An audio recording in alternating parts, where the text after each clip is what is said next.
ಕಡಲೆಬೇಳೆ ಅವಲಕ್ಕಿ ಮಾಡೋಣ ಅಂತ ತಿಂಡಿಗೆ. ಕಡಲೆಬೇಳೆಯನ್ನು ಬೇಯಿಸಿ ಇಟ್ಕೊಂಡಿದ್ದೆ. ಒಂದು 250 ಗ್ರಾಮ್ಸ್ ಕಡಲೆಬೇಳೆ ತಗೊಂಡಿದ್ದೆ, ಹಸಿ ಕಡಲೆಬೇಳೆ. ಅದೊಂದು 1/4 ಗಂಟೆ ಮುಂಚೆ ನೆನೆಸಿ ಇಟ್ಕೊಳ್ಬೇಕು. ನೆನೆಸಿ ಇಟ್ಕೊಂಡು ಅದಕ್ಕೆ ಒಂದು 250 ಗ್ರಾಮ್ಸು ಕಡಲೆಬೇಳೆಗೆ 1-1.5 ಲೀಟ್ರ್ ನೀರು ಹಾಕಬೇಕು. ಕುಕ್ಕರಲ್ಲಿ ಬೇಯಿಸಬಾರ್ದು, ಹೊರಗಡೆ ಬೇಯಿಸಬೇಕು. ಉಪ್ಪು ಹಾಕಿ ಬೇಯಿಸ್ಕೊಳ್ಬೇಕು. ಅದೀಗ ಈ ಥರ ಆಗುವಾಗ ತೆಗಿಬೇಕು. ಹೀಗೆ ಬೆಂದು ಈ ಥರ ಮುಟ್ಟಿದಾಗ ಹೀಗೆ ಆದರೆ ಹೆಚ್ಚು ಕರಗಬಾರ್ದು. ಇಷ್ಟು ಆಗಬೇಕು. ಇಷ್ಟಾದಾಗ ಅದನ್ನು ಇಳಿಸಿ ನೀರು ಅರ್ತಿ ಇಟ್ಕೊಳ್ಬೇಕು. ಅದರ ನೀರನ್ನು ನಾವು ಸಾರು ಮಾಡ್ಕೊಳ್ಬೋದು, ಊಟಕ್ಕೆ ತಿಳಿ ಸಾರು ಮಾಡಲಿಕ್ಕೆ ಉಪಯೋಗಿಸ್ಕೊಳ್ಬೋದು. ನೀರು ಸ್ವಲ್ಪ ಜಾಸ್ತಿನೇ ಇಟ್ಟು ಬೇಯಿಸಬೇಕು. ಅದು ಬೇಯಲಿಕ್ಕೆ ಸುಮಾರು ಹೊತ್ತು ಬೇಕಾಗ್ತದೆ. ನೀರು ಅದರಲ್ಲಿ ಇಂಗಬಾರ್ದು, ನೀರು ಕುಳಿಬೇಕು. ಈಗ ಈ ಥರ ಬರಬೇಕು.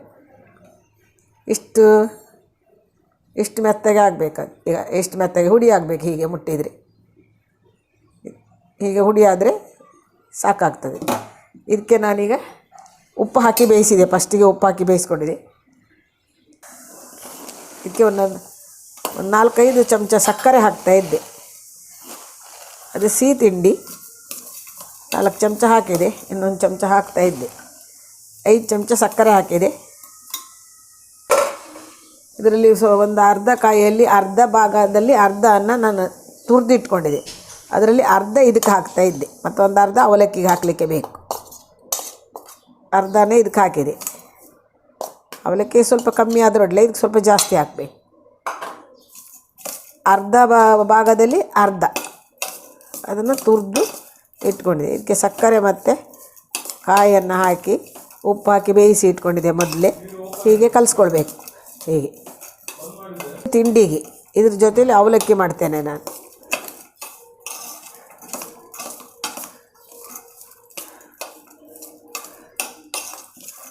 ಈಗ ಅವಲಕ್ಕಿ ರೆಡಿ ಮಾಡ್ತೆ.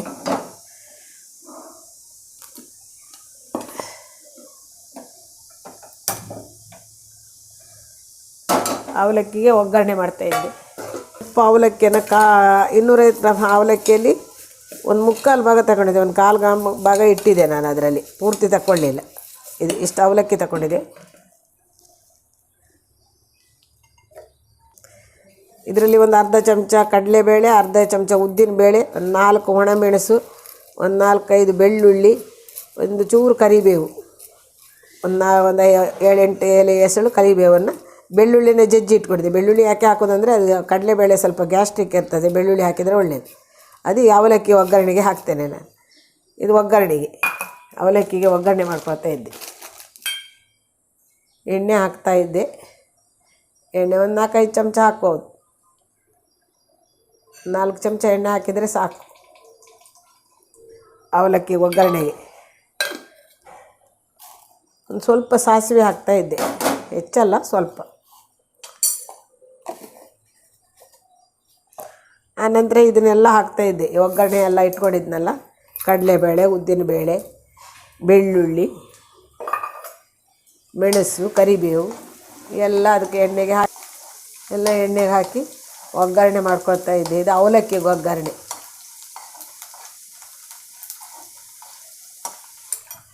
ಸಾಸಿವೆ ಸಿಡಿ ಅಂತ ಐತೆ.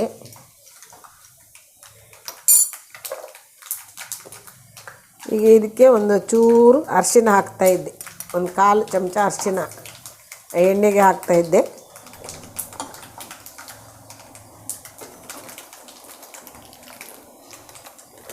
ಇದಕ್ಕೇ 1 ಚಮಚ ಸಕ್ಕರೆ ಹಾಕ್ತಾಯಿದ್ದೆ.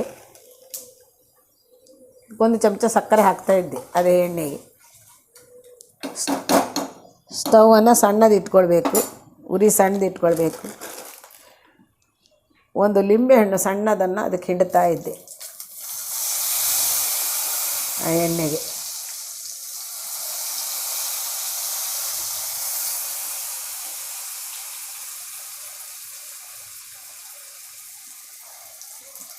ಸಣ್ಣ ಲಿಂಬೆಹಣ್ಣು 1 ಚಮಚ. ಇದರಲ್ಲಿ ಒಂದು 3/4 ಸ್ಪೂನು ಲಿಂಬೆ ರಸ ಇರುತ್ತೆ, ಅದಷ್ಟೇ. ಸಣ್ಣದೊಂದು ಲಿಂಬೆಹಣ್ಣು.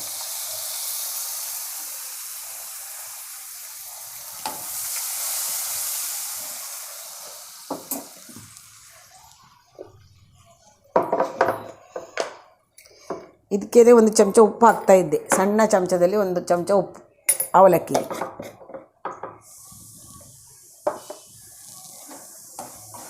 ಈಗ ಸಾಕು, ಸ್ಟವ್ ಬಂದ್ ಮಾಡ್ಕೊಳ್ತಾ ಇದ್ದೆ. ಇದಕ್ಕೆ ಅವಲಕ್ಕಿ ಹಾಕ್ತಾ ಇದ್ದೆ. ಈ ಅವಲಕ್ಕಿಯನ್ನು ಇದಕ್ಕೆ ಹಾಕ್ತಾ ಇದ್ದೆ.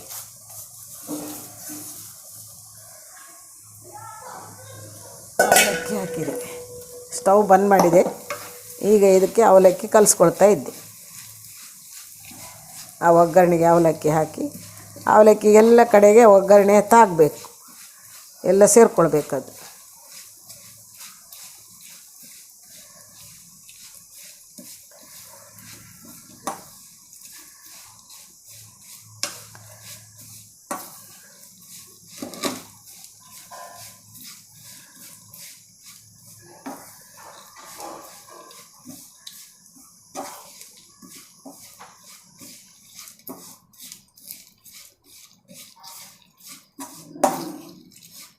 ಹೀಗೆ ಎಲ್ಲ ಕಡೆ ತಾಗಿದೆ ನೋಡಿ, ಈ ಥರ ಎಲ್ಲ ಕಡೆಗೆ ಸೇರ್ಕೊಳ್ಬೇಕದು.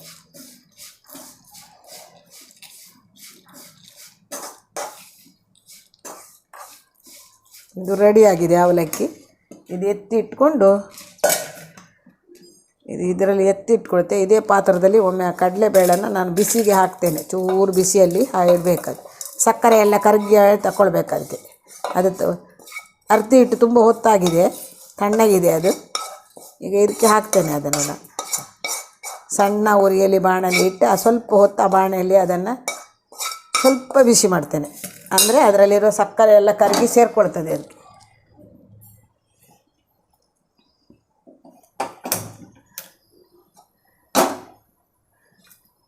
ಇದು ಅವಲಕ್ಕಿ ಆಯಿತು.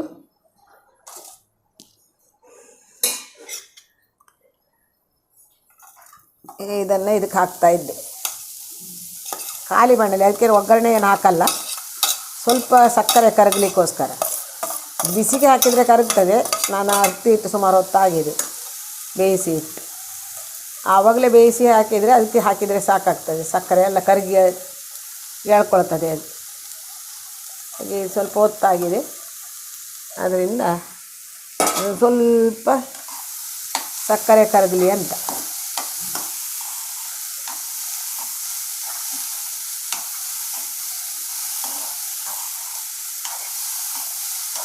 ನೀವು ಅದೇ ಕೂಡಲೇ ಹಾಕಿದರೆ ಹೀಗೆ ಬಿಸಿ ಮಾಡಬೇಕಂತ ಇಲ್ಲ. ನಾನು ಬೇಯಿಸಿ ಅರ್ತಿ ಇಟ್ಕೊಂಡು ಸುಮಾರು ಹೊತ್ತಾಗಿದೆ. ಇದು ಆವಾಗಲೇ ಬೇಯಿಸಿ ಆವಾಗಲೇ ಅರ್ತ್ಕೊಂಡ್ರೆ ಅದಕ್ಕೆ ಸಕ್ಕರೆ ಕಾಯಿ ಹಾಕಿದರೆ ಆಯಿತು, ಅಲ್ಲಿ ಕರಗಿ ಇಟ್ಕೊಳ್ತದೆ. ಅದು ಬಿಸಿ ಮಾಡೋದು ಬೇಡ. ಉಪ್ಪು ಹಾಕಿ ಬೇಯಿಸಬೇಕು ಬೇಯಿಸುವಾಗ, ಇಲ್ಲದ್ರೆ ಒಳ್ಳೆ ಆಗೋದಿಲ್ಲ.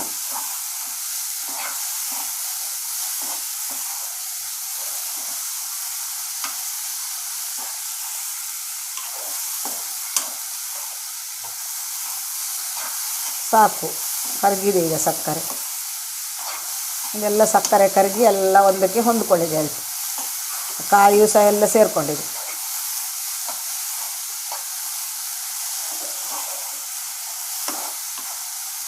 ಇದಕ್ಕೆ ಒಗ್ಗರಣೆ ಬೇಡ, ಯಾಕಂದರೆ ಅವಲಕ್ಕಿಗೆ ಒಗ್ಗರಣೆ ಹಾಕಿರ್ತೇವೆ ನಾವು. ಆಯಿತು, ಸರಿಯಾಗಿದೆ, ಆಗಿದೆ ಈಗ. ಇದು ಕಾಯಿ ತುರಿ ಹಾಕಲಿ, ಅವಲಕ್ಕಿಗೆ ಕಾಯಿ ತುರಿ ಹಾಕಲಿಲ್ಲ, ಮತ್ತೆ ಹಾಕಿದರೂ ಸಾಕಾಗ್ತದೆ. ಉಳಿದ ಕಾಯಿ ತುರಿ ಅದಕ್ಕೆ ಹಾಕಿ ಅವಲಕ್ಕಿ ಕಲಿಸ್ತಾ ಇದೆ. ಅದು ಮತ್ತೆ ಹಾಕ್ಕೊಂಡ್ರೆ ಸಾಕಾಗ್ತದೆ, ಆವಾಗಲೇ ಹಾಕಬೇಕಂದಿಲ್ಲ. ಒಗ್ಗರಣೆ ಎಲ್ಲ ಮಾಡಿ ಇಟ್ಟು ಆಮೇಲೆ ಕಾಯಿ ತುರಿ ಹಾಕ್ಕೊಂಡ್ರೆ ಸಾಕು. ಈಗ ನಾನು ಹಾಕಿ ಕಲಿಸಿದೆ ಕಾಯಿ ತುರಿ.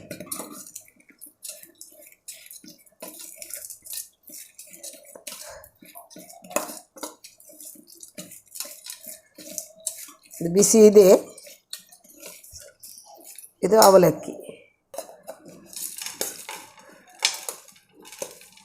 ನಿಮಗೆ ಅದರಲ್ಲಿ ಸರಿ ಕಾಣಲಿಕ್ಕಿಲ್ಲ ಪಾತ್ರದಲ್ಲಿ, ಅದಕ್ಕೆ ಇದರಲ್ಲಿ ಹಾಕಿ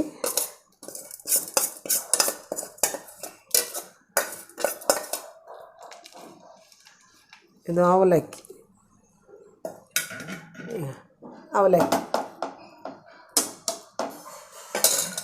ಇದು ಕಡಲೆಬೇಳೆ ನೋಡಿ, ಹೀಗೆ ಆಗಿದೆ ನೋಡಿ. ಇದು ಇದ್ರ ಜೊತೆಯಲ್ಲಿ ಮಿಕ್ಸ್ ಮಾಡಿ ತಿನ್ನಲಿಕ್ಕೆ ನಾನು ಮಿಕ್ಸ್ ಮಾಡಿ ತೋರಿಸ್ತೇನೆ ನಿಮಗೆ, ಅದು ಕೂಡ ಮಾಡಿ ತೋರಿಸ್ತೀನಿ.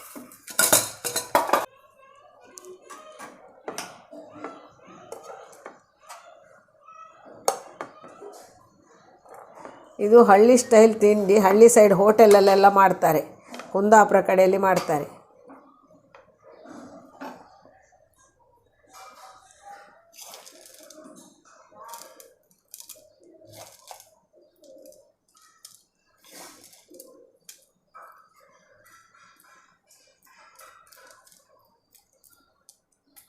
ಇಷ್ಟೇ, ಹೀಗೆ ಮಿಕ್ಸ್ ಮಾಡಿ ತಿನ್ನೋದು.